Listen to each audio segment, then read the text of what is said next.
students, in the last class we discussed about phytohormone chapter. So in the very first chapter in the second year we discussed about enzymes. After that we discussed about the molecular biology. After that we discussed about the biotechnology chapter.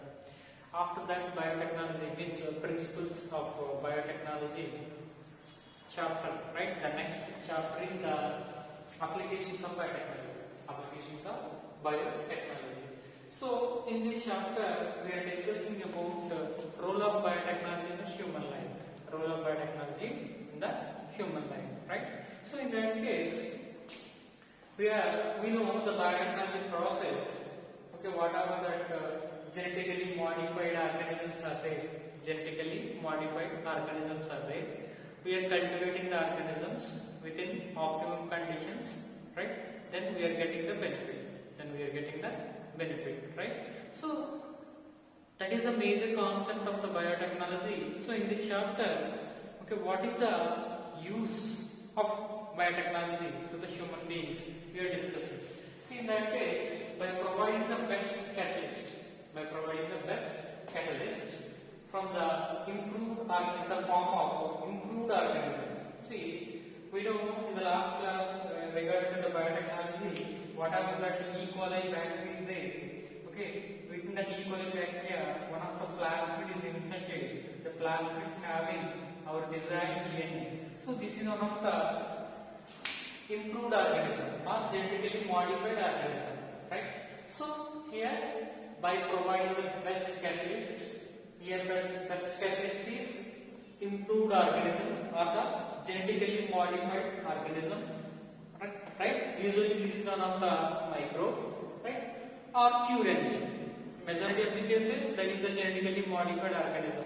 In certain cases maybe the enzyme, right? We are providing the best catalyst. Why we are providing to get our desired product, right? And creating optimal conditions. Okay. Here, for the cultivation of these genetically modified organisms, we are providing the optimum conditions. Optimum conditions are nothing but we are maintaining the pH, we are maintaining the temperature, we are maintaining the nutrients. So all the temperature, we are maintaining all the conditions. Right? So we are maintaining the optimal conditions. And downstream process technology, the last step within the biotechnology, the downstream process technology to purify our desired product. Once the modified organism is cultivated, we get the product. Then we get the product. The product is definitely undergoes the purification process. That is nothing but downstream process, right? So these three steps are the very important steps. Right? So in agriculture, see, this is the generally plants. This chapter generally explains based on the plants and within the crop, different types of crop productions and their yields, right? So this application of biotechnology, okay, we are discussing about the botany, right? So this is completely related to this chapter here, completely related to the biotechnology, right? Especially plant biotechnology, right?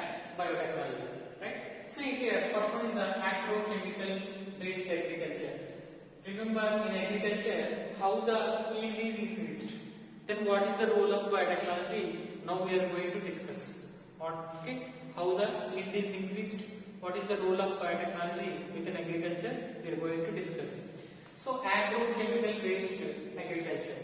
See, in the very first case, generally the plants cultivation, the crop cultivation takes place. Very low yield is produced by the fields, or low yield is produced by the different types of crops. Later, okay, agrochemical based agriculture is there.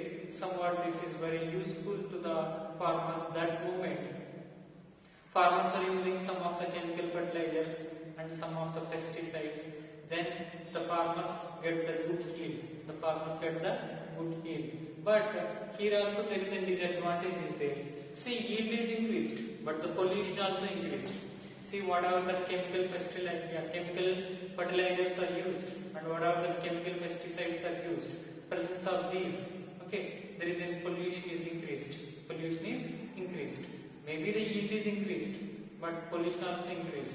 And we discussed about biomagnification process. Whatever that toxic compounds are there, the toxic compounds are incorporated into the food grains and within the food chains and the food webs, then the lifespans of the different organisms is decreased. The lifespans of the different organisms are decreased. So that is the agrochemical based agriculture. Here definitely yield is increased. Here yield is more, but more pollution is there and somewhat negative effects are more here. And next is the organic agriculture. See, we know about that green manure, whatever the dung is there, the dung is used, green manures are used, right? By the availability of the compost, the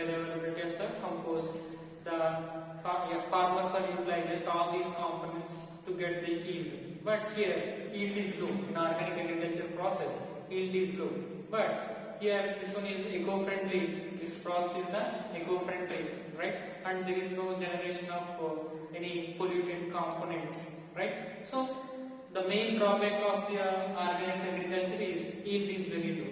Yield is very low. And the last is the genetically engineered crop-based agriculture. This is one of the best method, because when we follow this process, there is no use of pesticides and there is no use of any other unwanted fertilizers, because we are enhancing the plant capacity to kill the microorganisms, and we are enhancing the plant capacity to absorb the nutrients from the soil. So when we created the new plant species by modifying the genes,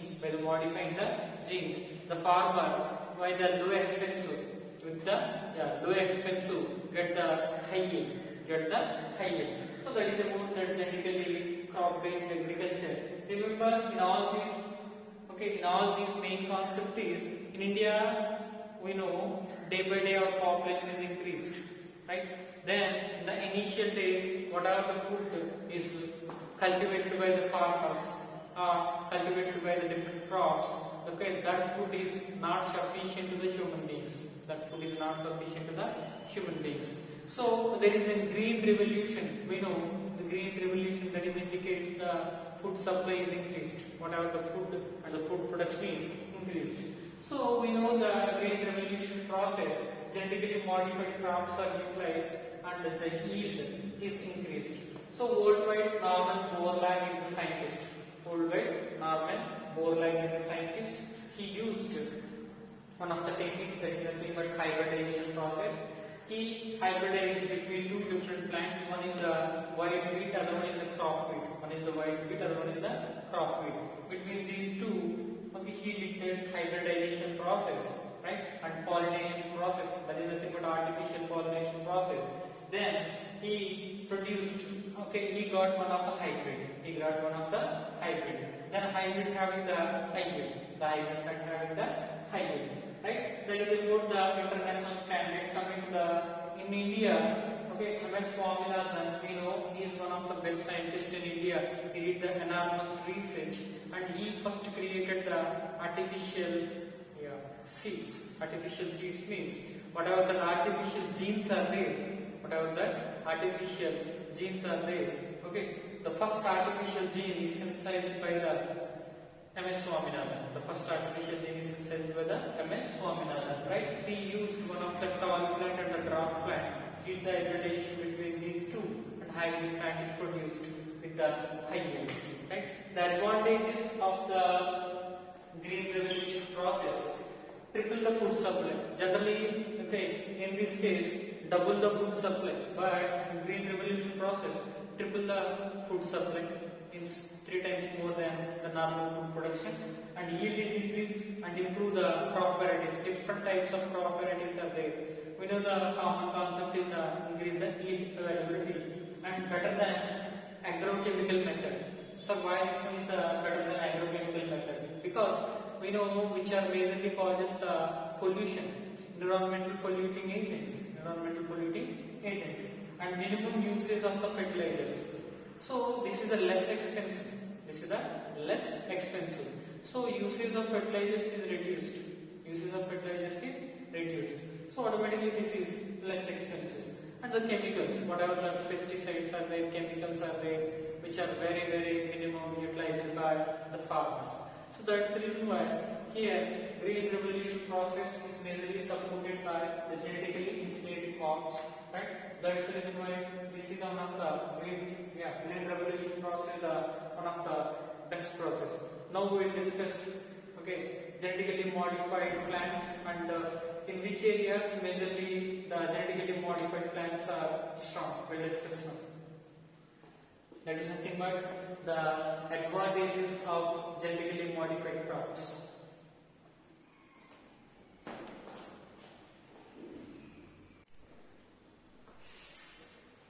Coming to the next topic is the advantages of the genetically modified crops. If the farmers use the genetically modified crops, then what are the benefits to the farmers? See, if we cultivate the genetically modified plants, especially crops, see these plants have the capacity to bear the unfavorable conditions. Means whatever the plants are there, the plants have the capacity to survive within unfavorable conditions also. See, tolerant to avoid stress conditions. Whatever the high temperature and the cold condition, right, and the drought conditions, within salt areas, within some soils are having that high salt concentration. Even these conditions also, the genetically modified plants or the crops have the capacity to survive. So that is the advantage of the cultivation of genetically modified plants, and reduce the reliance on chemical pesticides. Remember, whatever that pesticides are used by the farmers. So nowadays farmers having one kind of thought: if we use the pesticides, then whatever that microorganisms and disease-causing agents are there, all these are killed and yield is increased. But genetically modified plants, see, naturally means these are artificial plants. We are creating these plants. See, the plant, we are creating the plants have the capacity. The plants have the capacity to resistance to microbes, to resistance to some of the pests, right, and the resistance to some of the insects. So the plants have the capacity. We are creating that kind of plants. The scientists are creating that kind of plants.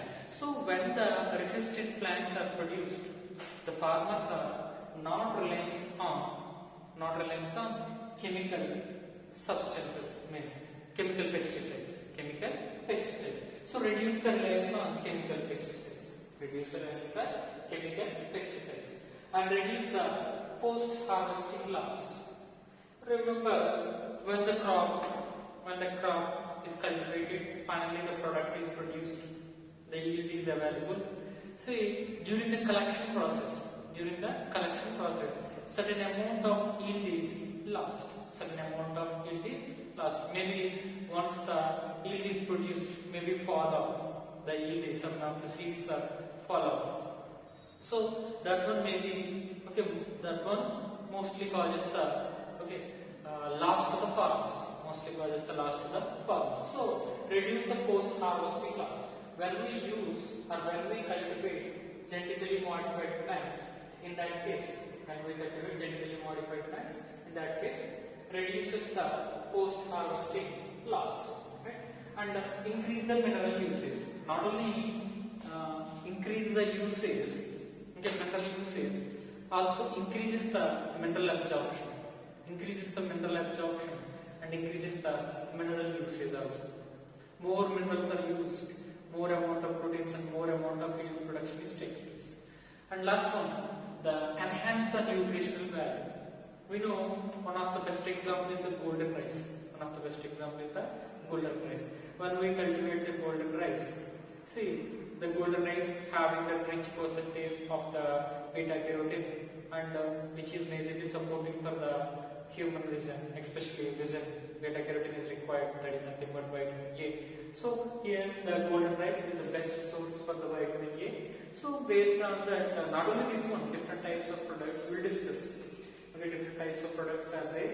Okay, these are having, okay, the products are having rich nutritional value by the cultivation of genetically modified crops. Okay, that is about some of the advantages of the cultivation of genetically modified crops. The next one, we discuss about some of the insect resistant plants and the pest resistant plants.